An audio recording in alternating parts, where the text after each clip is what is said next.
کیوں ضیاءکار بنوں، سود فراموش رہوں، فکر فردا نہ کروں، محو غم دوش رہوں، نالے بلبل کے سنوں اور ہمہ تن گوش رہوں، ہم نوا میں بھی کوئی گل ہوں کہ خاموش رہوں، جرأت آموز میری تاب سخن ہے مجھ کو، شکوہ اللہ سے حاکم بدہن ہے مجھ کو،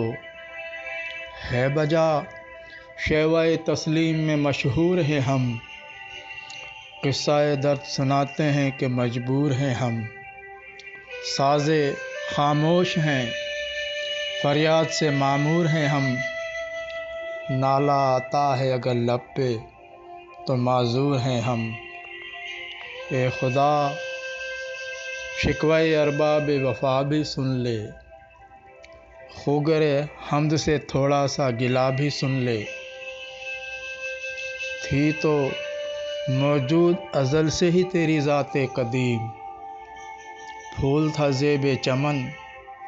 پر نہ پریشاں تھی شمیم، شرط انصاف ہے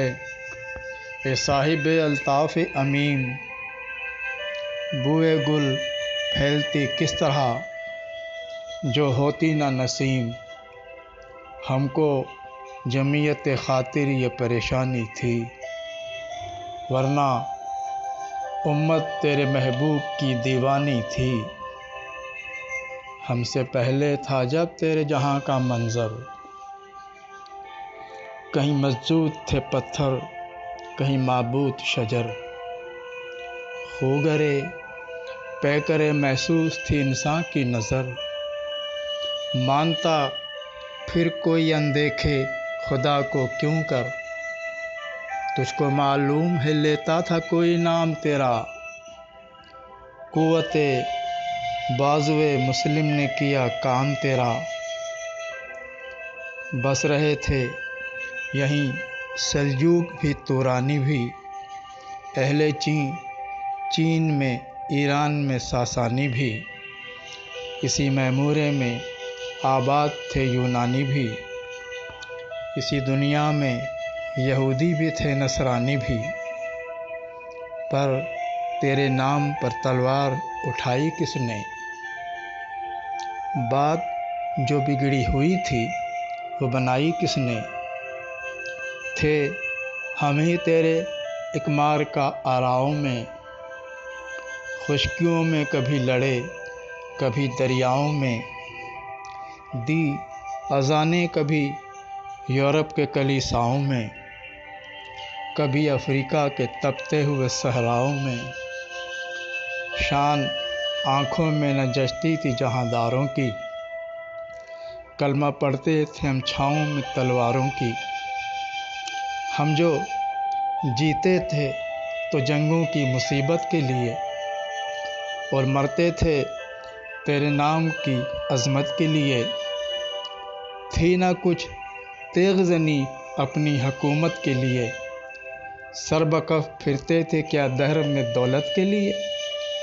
قوم اپنی جزر مال جہاں پر مرتی، بت فروشی کے عوض بت شکنی کیوں کرتی، ٹل نہ سکتے تھے جنگ میں اگر اڑ جاتے تھے، پاؤں شیروں کے بھی میدان سے اکھڑ جاتے تھے، تجھ سے سرکش ہوا کوئی تو بگڑ جاتے تھے، تیغ کیا چیز ہے ہم توپ سے بھی لڑ جاتے تھے، نقش توحید کا ہر دل پہ بٹھایا ہم نے، زیر خنجر بھی یہ پیغام سنایا ہم نے، تو ہی کہہ دے کہ اکھاڑا در خیبر کس نے، شہر قیصر کا جو تھا اس کو کیا سر کس نے، توڑے مخلوق خداوندوں کے پیکر کس نے، کاٹ کر رکھ دیے کفار کے لشکر کس نے ٹھنڈا کیا آتش کا دائے ایران کو، کس نے پھر زندہ کیا تذکرہ یزداں کو۔